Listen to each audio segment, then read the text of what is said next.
Unahin natin ang sitwasyon sa baha sa Quezon City. Kung saan isang bata ang tumalon at inanod ng rumaragas ang baha. Live mula sa Litex, nasa frontline ng balitang yan si Marian Enriquez. Marian, kumusta ang traffic dyan ngayon? Baha pa rin ba? Cheryl, Julius, tuloy-tuloy pa rin nga yung buhos, malakas na ulan dito nga sa kinatatayuan natin sa Litex, Commonwealth. At dahil nga riyan, ilang bahagi ng Quezon City ang naapektuhan ng matinding pagbaha. Sa kasagsagan ng malakas na ulan, tumatakbo ang batang yan sa gilid ng rumaragasang baha sa Barangay Batasan Hills, Quezon City. Nang biglang nag-dive ang bata sa ginagawang kalsada at inanod ng tubig.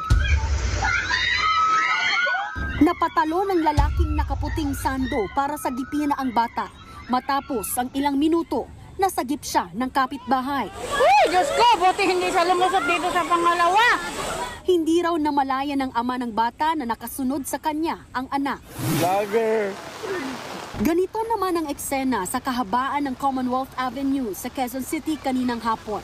Walang dumadaang sasakyan dahil sa abot tuhod na baha.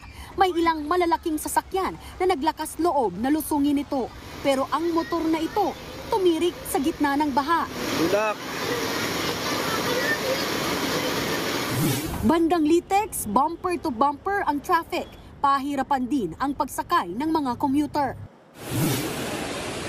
Sa West Fairview High School, maaabutan na ng rumaragasang tubig ang bubong ng entrance ng paaralan.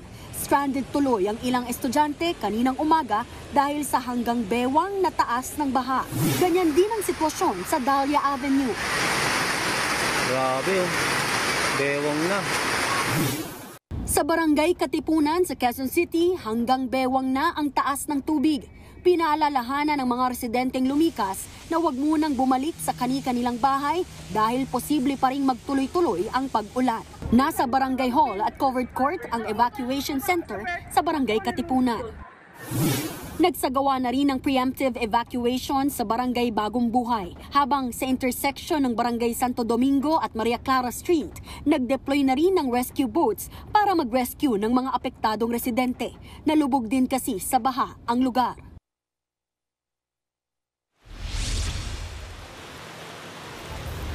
Cheryl, Julius, sa mga oras nga na ito ay marami pa rin mga commuter yung pahirap ang mahanap ng masasakyan pauwi. Yan kahit na alas 4 nga ay nagbuwag na yung dami na traffic dito. Sa kinatatayuan natin sa Litex Commonwealth, madalang na kasi yung dating ng bus, jeep at UP. Yan pa ang latest. Balik sa inyo.